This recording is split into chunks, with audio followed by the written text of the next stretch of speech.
At 1:20 p.m.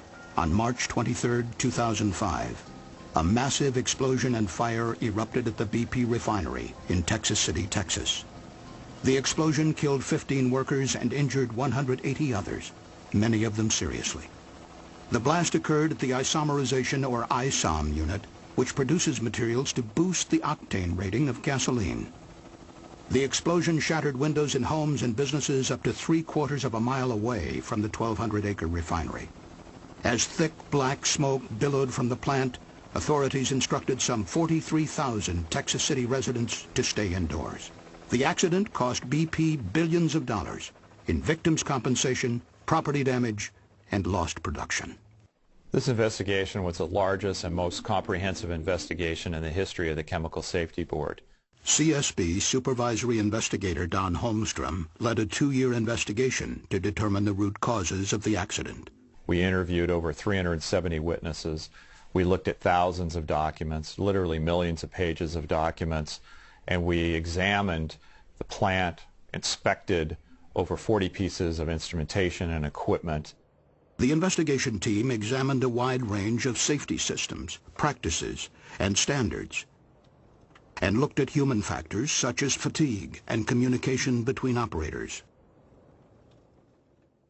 The board's report was released at a public meeting in Texas City on March 20, 2007.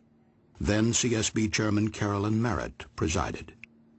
Many of you here tonight had family members or co-workers who were victims of this explosion. To all of you, I express my deepest condolences and sincere wishes that society never allows another accident like this to occur. The tragedy at BP was the worst industrial accident in the United States in nearly 15 years. The CSB concluded that it was the result of organizational and safety deficiencies at all levels of the company. We found that BP management had, for many years, overlooked warning signs of a possible catastrophic accident. There's an old saying that if you think safety is expensive, try an accident. Accidents cost a lot of money, and they're not only in damage to plant and in claims for injury, but also in the loss of the company's reputation. The reason why the Texas City accident has such an impact is because when people look at it, they can see that they are all in the same boat, that the problems which led to that accident are likely to be present at other sites around the world. My fear is that some of the other refineries within the United States will feel that couldn't happen to me. And the ones that feel that that couldn't happen at their site is the ones that are set up to have it happen there. The following CSB computer animation depicts the sequence of events over an 11-hour period leading to the explosion at the BP Texas City refinery on March 23, 2005. Several units at the Texas City refinery had been shut down for lengthy maintenance projects, which required nearly 1,000 contractors to be on site along with BP employees. BP had positioned a number of portable trailers close to process units for the use of contractors and other maintenance workers. Over a period of months, BP had located 10 trailers for workers servicing the ultra-cracker unit, including a double-wide wood-frame trailer that contained 11 offices and was regularly used for meetings. Though these trailers were located near the isomerization unit, the occupants were not warned the ISOM unit was about to start up, a potentially hazardous operation. At 2:15 a.m. on March 23rd, overnight operators began introducing flammable liquid hydrocarbons, known as raffinate, into a 170-foot tall raffinate splitter tower used to distill and separate gasoline components. Near the base of the tower, there was a single instrument that measured how much liquid was inside. It transmitted this information to a central control room located away from the ISOM unit. But this level indicator was not designed to measure liquid above the 9-foot mark. During normal operation, the tower was only supposed to contain about 6.5 feet of liquid. But during startups, operators routinely deviated from written procedures and filled the tower above the 9-foot mark, concerned that if the liquid level fluctuated too low, it would cause costly damage to the furnace. At 3:09 a.m., as the liquid neared the 8-foot mark, a high-level alarm activated and sounded in the control room. But a second high-level alarm, slightly further up the tower, failed to go off. By 3:30 a.m., the level indicator showed that liquid had filled the bottom 9 feet of the tower, and the feed was stopped. The CSB later estimated that the liquid was in fact at a height of 13 feet, but operators could not know the actual level because the indicator only measured up to 9 feet. The lead operator had been overseeing the startup from a satellite control room within the ISOM unit. At 5 a.m., he briefly updated the night board operator in the central control room about the startup activities. The lead operator then left the refinery early, an hour before the end of the shift. A new board operator arrived in the control room around 6 a.m. to start his 30th day in a row working a 12-hour shift. He spoke briefly with the departing night shift operator and then read the logbook to prepare for the startup. But the logbook did not clearly indicate how much liquid was already in the tower and equipment, and it left no instructions on routing of the liquid feed and products when the startup resumed. Instead, the control board operator only found a one-line logbook entry that said, ISOM brought in some RAF to unit to pack RAF with. At 7:15 a.m., the day shift supervisor arrived. Because he was more than an hour late, he received no formal briefing from personnel on the night shift about conditions in the ISOM unit. At 9:51 a.m., operators resumed the startup. They began recirculating the liquid feed and adding more liquid to the already overfilled tower. As new feed was added, startup procedures called for regulating the liquid level in the tower using the automatic level control valve. But the board operator and others had received conflicting instructions on routing the product. As a result, this critical valve was left closed for several hours, blocking the flow of liquid from the tower. A few minutes later, operators lit burners on the furnace to begin heating up the feed, part of the normal startup process. While the startup was underway, the day supervisor left the refinery on short notice just before 11 a.m. to attend to a family medical emergency.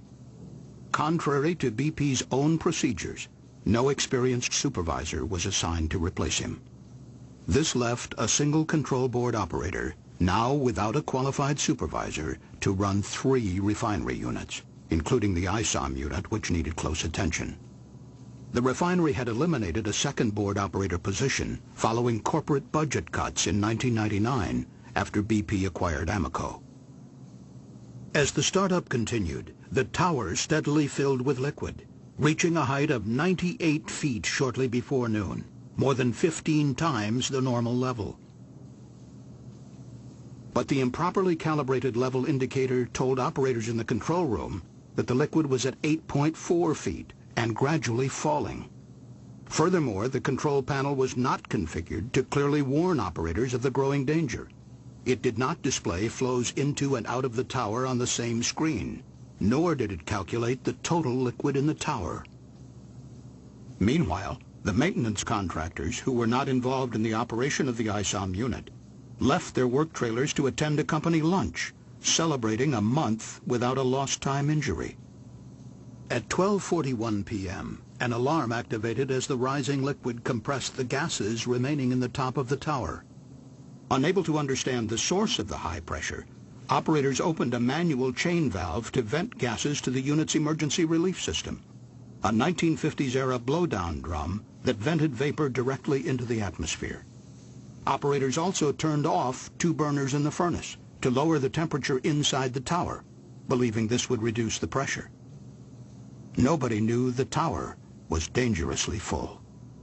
The operators did become concerned about the lack of flow out of the tower and began opening the valve to send liquid from the bottom of the tower to storage tanks. But this liquid was very hot. As it flowed through the heat exchanger, it suddenly raised the temperature of the liquid entering high up the tower by 141 degrees Fahrenheit. It was now about 1 p.m. Contract workers, unaware of the startup and the looming danger, returned from lunch and began a meeting in the double-wide trailer in the corner room closest to the blowdown drum. Over the next few minutes, the hot feed entering the tower caused the liquid inside to start to boil and swell.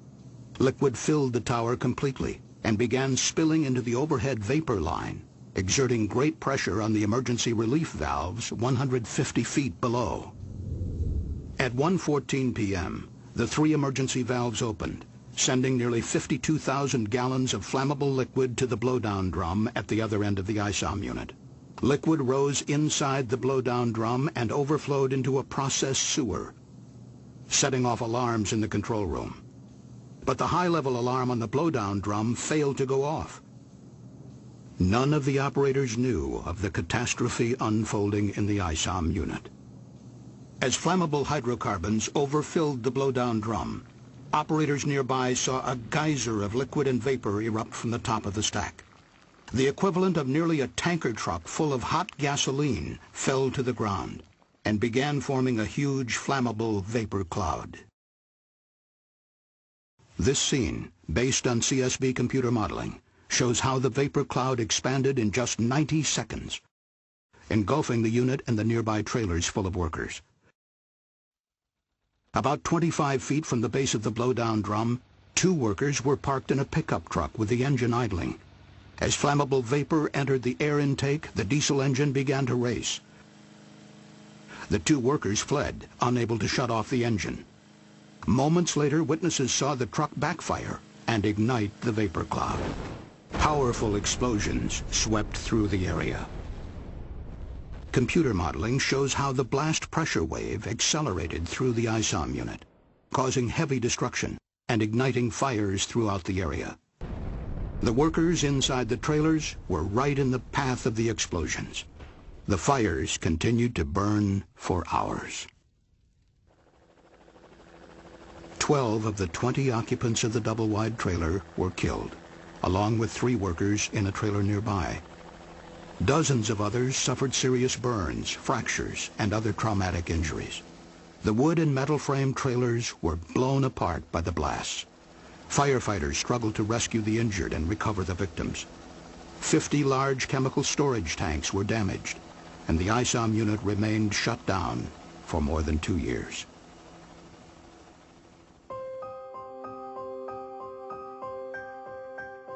During the early stages of our investigation, our team had noted there were multiple safety system deficiencies at the Texas City plant. We also found there was a history of fatalities at the plant.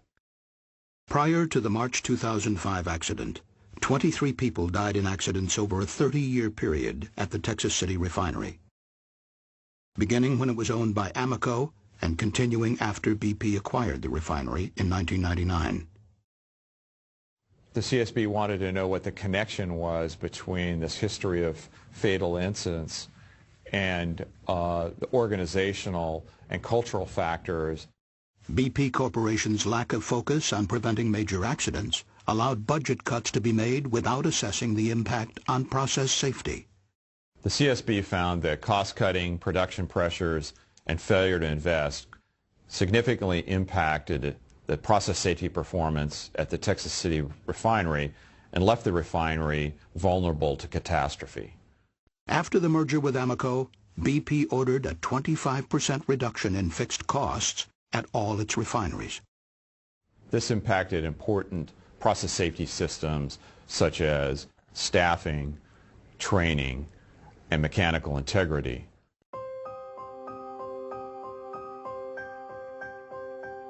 The effects of the budget cuts became apparent in a number of internal BP documents made public following the accident.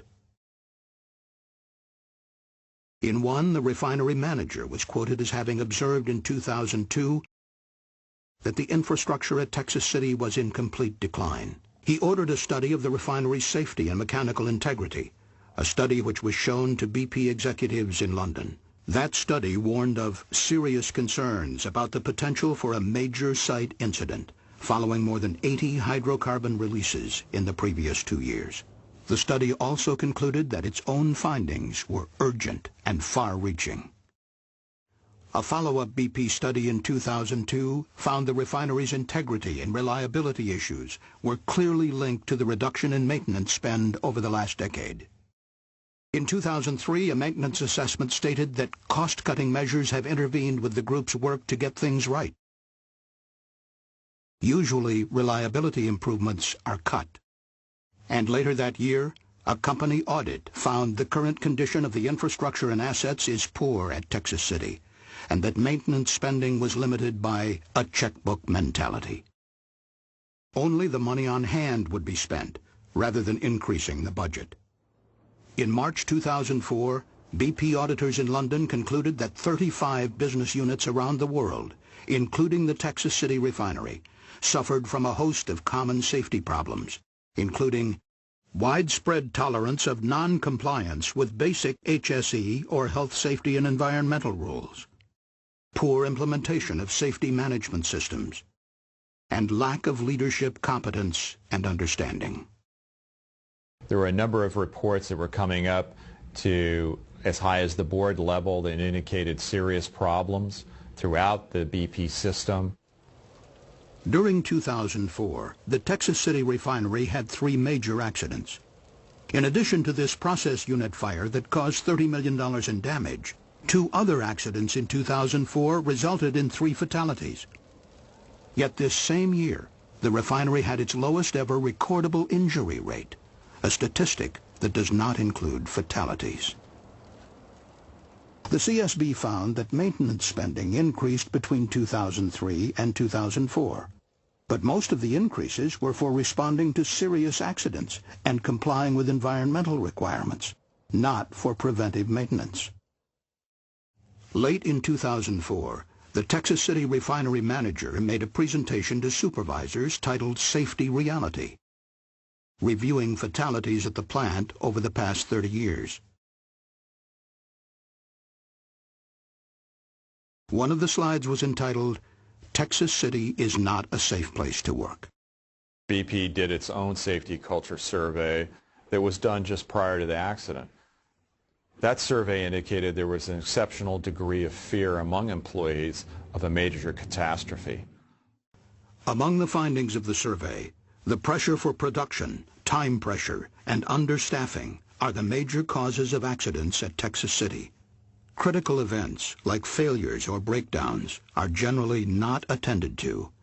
Production and budget compliance gets recognized and rewarded above anything else.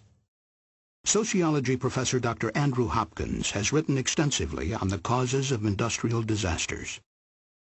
My feeling is that the solution to this problem of cost-cutting by senior people is to hold them responsible for the safety implications of those cost cuts, so that when they order a cost cut, they should personally be able to certify that these things will not have adverse safety consequences. The Safety Culture Survey also pointed to the exceptionally high executive turnover at the refinery. 6 different business unit leaders, or BULs, in 7 years prior to the accident. The authors of the survey report concluded, "We have never seen an organization with such a history of leadership changes over such a short period of time." Many managers are in and out within a space of 2 years, and what they are assessed on the basis of is the profit they make on an annual basis. Now, am I, as a manager, am I going to spend a large amount of money to deal with some remote risk that is very unlikely to generate a major accident during my year or two on my watch here? The survey of Texas City employees also found concern about safety and equipment checks potentially left undone. There was a check-the-box mentality, which indicated that personnel would go through the motions with various policies and procedures, but the work would not be conducted. For example, the tower high-level alarm had been reported as not functioning several times in the 2 years prior to the accident. But maintenance work orders for this alarm were closed, although the repairs were never actually made. Work orders could be closed out as completed even though the work hadn't been performed. This is important because we found that on the day of the incident during the ISOM startup, there were a number of instruments and equipment that were not functioning properly. On February 20th, 2005, a company safety manager wrote, "I truly believe we are on the verge of something bigger happening." Then, 3 weeks later, a BP business plan recognized a number of key safety risks, including that TCS, or Texas City site, kills someone in the next 12 to 18 months. 8 days later, those fears were realized. Here were these warnings. These audits were sounding very clear warnings. So why weren't they attended to? I think my feeling is that Texas City was virtually paralyzed by the cost-cutting which had occurred at that site, and they were simply unable to respond to those warnings. There needs to be somebody on the board of directors who can interpret those reports and be in position to drive change effectively. The CSB's final report recommended that BP appoint an additional non-executive member of the board of directors with specific expertise in refinery operations and process safety.